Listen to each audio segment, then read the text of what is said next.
আসসালামু আলাইকুম। হাই বন্ধুরা, কেমন আছেন আপনারা সবাই? আশা করি ভালো আছেন, সুস্থ আছেন।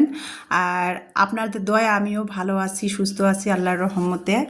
তো এখন বাজে সকাল 8:30। আজকে 8:30 থেকে আপনাদের সাথে আমার ভালো লাগা দৈনন্দিন জীবনের ভিডিওগুলা যেটা ভালো লাগে সেটাই শেয়ার করার চেষ্টা করি। তো যাই হোক, সকাল 8:30টার দিকে আজকে আমি আজকে ইলমাকে কোচিংয়ে নিয়ে যাই নাই। সকাল 8:30টার দিকে আর কি 8টার দিকে উঠেছি ঘুম থেকে। উঠে 8:30টার দিকে চলে আসলাম রান্নাঘরে রান্না করতে। আজকে ইলমা বলতেছিল যে ও সকালে রুটি পরোটা কিছুই খাবে না, যেহেতু আজ কোচিং যাই নাই, আজকে স্কুলে যাব, কোচিং যাই নাই, এজন্যেই আজকে ইলমার স্কুলে পিকনিক আছে। সেজন্য আর কি। আর ইলমা বলছিল যে আম্মু মানে 6:30টায় কোচিংয়ে যে ওখান থেকে রেডি হয়ে আবার পিকনিকে, আজকে আমাদের স্কুলে তো ক্লাস হবে না, পিকনিক হবে, ওখানে যাওয়া ঝামেলা, আর আজকে অভিভাবক ডাকছে, এ কথা বলছিল।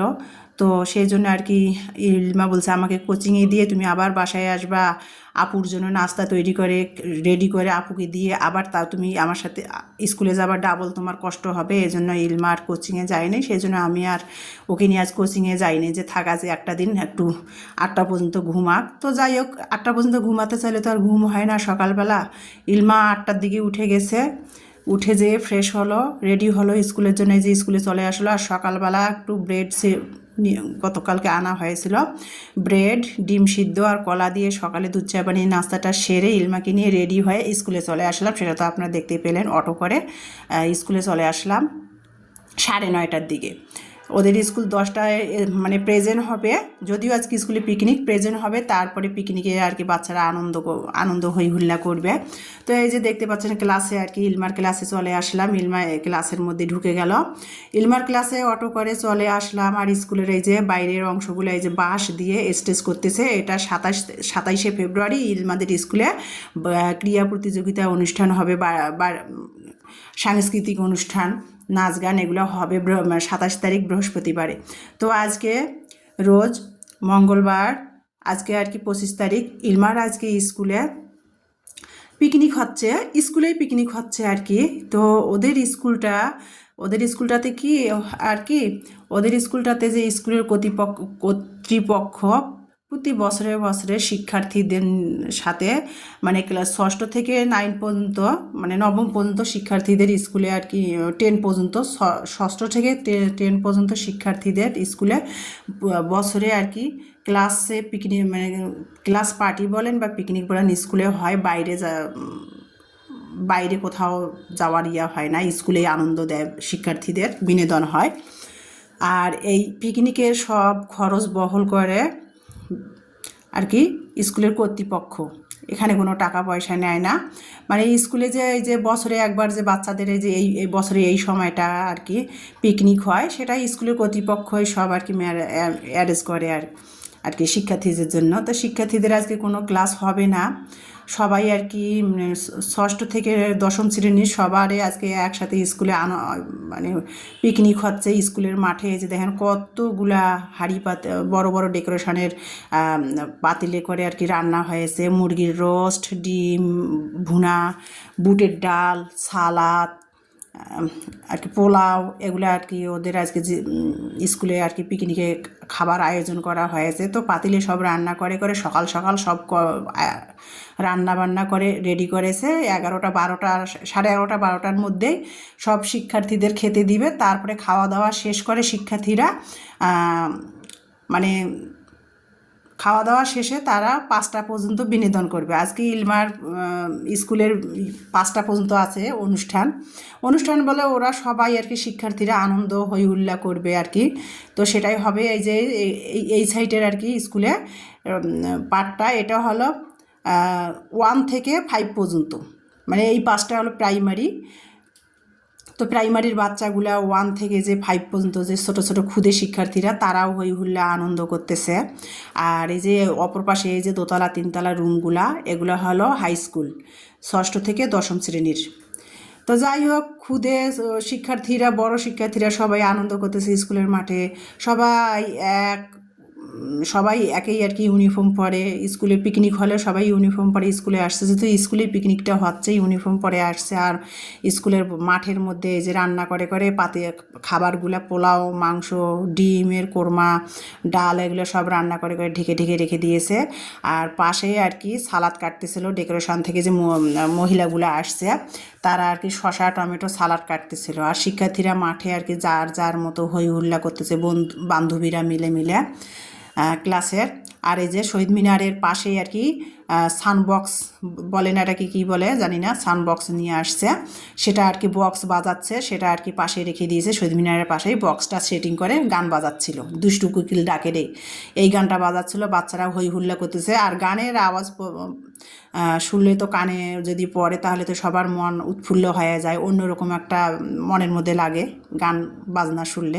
তো শিক্ষার্থীরা মাঠে ঘোরাঘুরি করতেছিল, তো ইলমাকে আমি দিয়েই চলে আসলাম। অভিভাবক ডাকছে, লটারি কুপন হবে, কতক্ষণ আমি দাঁড়ায় থাকবো, এই জন্য। আর ওদের 11:30 থেকে 12টার মধ্যে খাওয়া দাওয়া হবে, তো আমি সেজন্য চলে আসলাম। অনেক শিক্ষার্থীরা অনেক অভিভাবকরা আছে, অনেকে আবার চলে আসছে। আমার বাসায় তো রান্নাবান্নার কাজ আছে, ইমানিকে বাসায় তালা দিয়ে রেখে গেছি, তাই না। আজকে ইমানির পরীক্ষা নাই, প্রস্তুতি ব্যাচে, আবার আগামীকালকে পরীক্ষা আছে। তো যাই হোক, অনেক বকবক করতেছিলাম। এই এখন বাসায় চলে আসলাম। সকালে তো ব্রেড, কলা, ডিম সিদ্ধ খেয়ে, দুধ চা বানিয়ে খেয়ে ইলমাকে নিয়ে স্কুলে গিয়েছিলাম। ইমানির জন্য সব রেডি করে টেবিলে ঢেকে রেখে গিয়েছিলাম। ইমানি খেয়ে নিয়েছে, খেয়ে ইমানি ওর পড়ার টেবিলেও পড়তেছিল। আগামীকাল যদি ওর প্রস্তুতি ব্যাচের পরীক্ষা আছে, তো কালকে কী পরীক্ষা অবশ্য জিজ্ঞাস করি নাই। প্রথম দিনে তো গতকালকে ওর ইংলিশ পরীক্ষা হয়েছে প্রস্তুতি ব্যাচে ইন্টারের। তা আগামীকাল কী পরীক্ষা জিজ্ঞাসা অবশ্য করি নেই। ওদের প্রস্তুতি ব্যাচে একদিন পরপর পরীক্ষা হবে, 2.5 থেকে 3 ঘন্টা। তো যাই হোক, বকবক করতেছিলাম। তা এখন আমি রান্না করব। এখন আমি 12টা বাজে চলে আসলাম ইলমাকে স্কুলে রেখে, 12টা বাজে। তো রান্না করব, রান্নাঘরে চলে আসলাম। তো রান্না করব আমার যে চালের যে বড় বয়ামে, যেটাতে আর কি চাল রাখি, এই যে এইটাতে চাল নাই। আর ইলমার বাবা যখন আসছিল 10-11 তারিখের ওই দিকে, ফেব্রুয়ারি মাসের, চালের একটা 50 কেজির মিনিকাট চাল নিয়ে আসছিল, 50 কেজির বস্তা মিনিকাট চাল। তো সেই বস্তাটা এনে ডাইনিং রুমে রেখে দিয়েছে ইলমার বাবা, যেভাবে রেখে দিয়েছে সেভাবেই রয়েছে। আমি খোলার সময় পাইনি, আর চাল ছিলই, ওটাই আর কি আগের চালটাই রান্না করে এতদিন আর কি আমি খেয়েছি।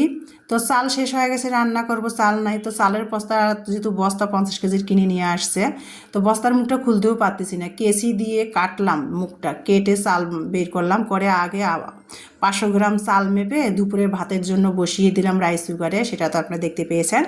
এখন ভাবলাম যে চালের ড্রাম মানে বয়ামটা বড়, যার বয়মটা, এই যে এটা কন্টেনারটা রঙের একটা বালতি, এটা আর কি আমি পরিষ্কার করে নিয়েছি, সেটাতে আমি চাল রেখে দেই।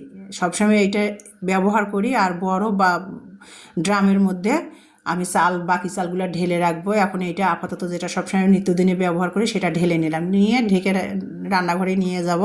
আর বাকিটা সময় করে আমি বড় ড্রামের মধ্যে ঢালবো। তো যাই হোক, চালটা ঢেলে নিলাম, বা 500 গ্রাম চাল ধুয়ে বসাই দিলাম,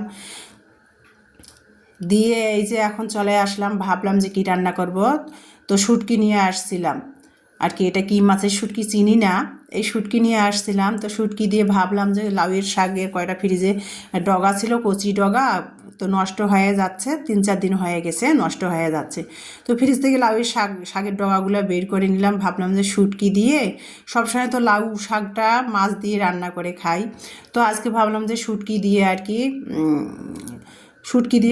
লাউ শাকের ডগাগুলো রান্না করবো শুটকি আলু দিয়ে। তো যেই কাজ সেই কথা, লাউ শাকের ডগাগুলো তো কেটে বেশি ফ্রিজে রেখে দেওয়া ছিল, সেটা বের করে ধুয়ে নিলাম। দেশি গোল আলুগুলা আর কি, দেশি লাল গোল আলুটা ফাল্টি ফাল্টি করে একটু মোটা মোটা করেই কেটে নিয়েছি, নিয়ে ধুয়ে নিলাম। শাকে আলুই ধুয়ে নিয়ে শুটকিটা গরম পানিতে ধুয়ে নিয়েছি, ভালো করে পরিষ্কার করে নিয়েছি। নিয়ে কড়াইয়ের মধ্যে আমি চুলার মধ্যে কড়াই বসিয়ে দিয়ে সরিষার তেল দিলাম, পেঁয়াজ দিলাম, দিয়ে পেঁয়াজটা ভেজে নিয়ে রসুন বাটা, কাঁচামরিচ বাটা, যেহেতু কাঁচামরিচ অনেক বেটে নিয়েছি সেজন্য আর কি মরিচ আর কেটে দিলাম না, কাঁচামরিচ বাটাটাই দিলাম। কাঁচামরিচ বাটা, রসুন বাটা, স্বাদ মতো লবণ, হলুদের গুঁড়া দিয়ে ভালো করে শুটকিটা আগে তেলে ভেজে নিয়ে ভালো করে সব কিছু শুটকির মধ্যে সব মশলা দিয়ে আমি কষিয়ে নিলাম আবারও একসাথে। কষিয়ে নিয়ে আলুটা দিলাম, আলুটা দিয়ে ভালো করে শুটকিয়ে আলুই সব মশলাই একসাথে কষিয়ে নিলাম, নিয়ে তারপরে এই যে কষা হয়ে গেল আলুটা শুটকিটা, তারপরে ধুয়ে রাখা লাউ শাকটা ওর উপরে দিলাম, দিয়ে ভালো করে নেড়েচেড়ে ঢাকনা দিয়ে সিদ্ধ করে নিলাম, নিয়ে মাঝখানে 2বার আমি নেড়েচেড়ে দিয়েছি লাউ শাকের তরকারিটা দিয়ে। এই যে হয়ে গেছে দেখতে পাচ্ছেন, শুটকি দিয়ে লাউ শাকে, শুটকি আলু দিয়ে লাউ শাকের ডগা, কচি লাউ শাকের ডগা রান্না করে নিলাম আর কি। তো লাউ শাকটা রান্না করে ঢেলে নিলাম, তারপরে এই কড়াইটা হালকা করে একটু ধুয়ে নিলাম, আর কোনো কড়াই বাটি পাতিল ময়লা করব না, এটাই হালকা করে ধুয়ে নিয়ে এটাতে এখন বাঁধাকপি ভাজি করব। তো বাঁধাকপিটা ভাজি করার জন্য, যদিও আমরা বাঁধাকপিটা খুব কমে খাই, ভালো লাগে না কেন জানি। তো বাঁধাকপি আজকে একটু ভাজবো, 2টা বাঁধাকপি 2 দিন আগে নিয়ে আসছিলাম, তো বাঁধাকপি একটা মানে খাওয়া হচ্ছে না, তো ভাবলাম যে বাঁধাকপি ভাজি করি। লাউ শাকটা শুটকি দিয়ে রান্না করলাম, আর একটু বাঁধাকপি ভাজি করি। তো বাঁধাকপিটা ভাজি করার জন্য বাঁধাকপিটা কিন্তু আমি ভালো করে কুচি করে ধুয়ে নিয়েছি, নিয়ে পানি ঝরাতে দিয়েছি। তারপরে আবারও 2টা দেশি গোল আলু কুচি করে কেটে দিলাম, আর একটা গাজর কুচি করে কেটে দিয়েছি সৌন্দর্যের জন্য। আমি সবসময় বাঁধাকপি ভাজিতে গাজর কুচাই দিই, দেখতে কালারটা সুন্দর আসে। দিয়ে মানে পেঁয়াজ কাঁচামরিচ তেল দিয়ে হালকা করে ভেজে নিলাম, নিয়ে তারপরে কিন্তু গাজর আলুটা দিলাম, একটু রসুন বাটা দিয়েছি, স্বাদ মতো লবণ দিয়েছি, হলুদ গুঁড়ো দিয়েছি, আর একটু আদা বাটা দিয়েছি। আর বাঁধাকপিতে আদা বাটা রসুন বাটা দিলে কিন্তু ভালোই লাগে খেতে। আদা রসুন বাটা দিলাম, স্বাদ মতো লবণ দিলাম, হলুদ গুঁড়ো দিলাম, দিয়ে ভালো করে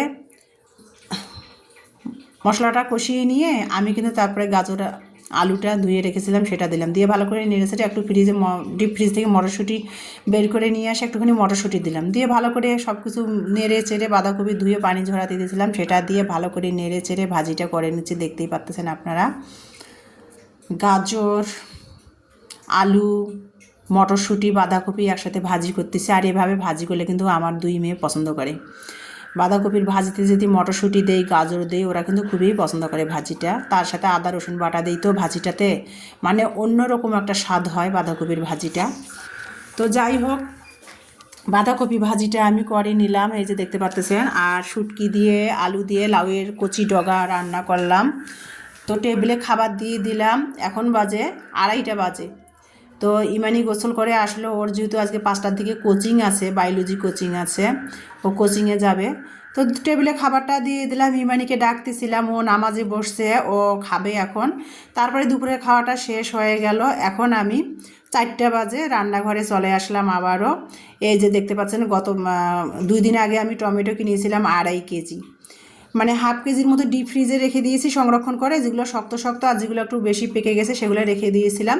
আজকে সময়ের অভাবে 2 দিন ধরে টমেটোর সস বানাতে পারতেছি না, টমেটোর সস বানার জন্য টমেটোটা নিয়ে আসছি। তো টমেটোর সস বানার জন্য টমেটোটা ভালো করে আমি ধুয়ে নিলাম, নিয়ে টমেটোটা 4 ফাল্টি করে কেটে দিলাম, দিয়ে তারপরে আদা বাটা দিলাম, আদা দিলাম 2-3 কোয়া আদা দিলাম, তারপরে একটা রসুন ছিলে দিলাম, একটা পেঁয়াজ ফাল্টি করে দিলাম, স্বাদ মতো লবণ দিলাম, 2-3 টুকরা দারচিনির গুঁড়া, 3টা সাদা এলাচি, আর 3টা সাদা এলাচি, আর 3টা আমি লং দিছি, দিয়ে আর 4টা শুকনো মরিচ দিয়েছি, দিয়ে আমি এই যে দেখতে পাচ্ছেন স্বাদ মতো লবণ দিয়ে ভালো করে আমি নেড়ে চেড়ে আর কি চুলার মধ্যে দিয়ে চুলার জালটা লো হিটে দিয়ে আমি টমেটো সসটা বানাবো।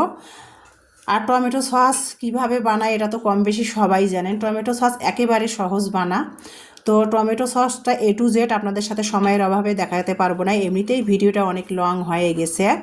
তো এই যে সব কিছু দিয়ে এখন আমি টমেটোটা আসলে দেখে মনে হচ্ছে যে পেকে গেছে, কিন্তু টমেটোটা উপরটা দেখে মনে হচ্ছে পেকে গেছে, কিন্তু টমেটোটা অনেক শক্ত, সেই জন্য আমি 1 মগ পরিমাণ পানি দিলাম, সব মশলা দিয়ে ভালো করে পানি দিয়ে নেড়ে চেড়ে ঢাকনা দিয়ে দিব। ঢাকনা দিয়ে চুলার জালটা লো হিটে দিব, আস্তে আস্তে টমেটোটা সিদ্ধ হয়ে গলে যাবে, তারপরে আর কি ডাল ঘুটুন দিয়ে ঘুটায় টমেটো সস তৈরি করবো। আর টমেটো সস তো সবাই কম বেশি বানাতে পারেন, আর A to Z কি আপনাদের দেখাবো।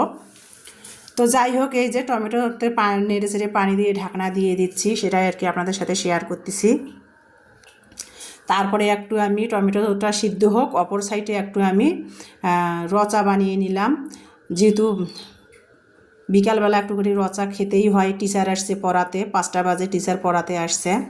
তো রচাটা বানিয়ে নিলাম, রচাটা বানানোর জন্যে বানিয়ে নিয়ে তারপরে আমি আদা চা আর কি, রচার মধ্যে যেহেতু আদা দেই আদা আদা চাটা বানিয়ে নিলাম আর ঝাল পেটিস দিয়ে টিচারকে নাস্তা দিব, আমরা খাবো। তো ভিডিওটা আজকে এই পর্যন্ত। ভিডিওটা চা খেতে খেতে আপনাদের মাঝ থেকে বিদায় নিব ভিডিও থেকে। নেক্সট ভিডিওতে হাজির হব। তো ততক্ষণ আপনারা সবাই ভালো থাকবেন, সুস্থ থাকবেন। নেক্সট ভিডিও দেখার সবাইকে আমন্ত্রণ জানাচ্ছি। আর আমার এই আজকের ভিডিওটা দেখার জন্য সবাইকে ধন্যবাদ। আল্লাহ।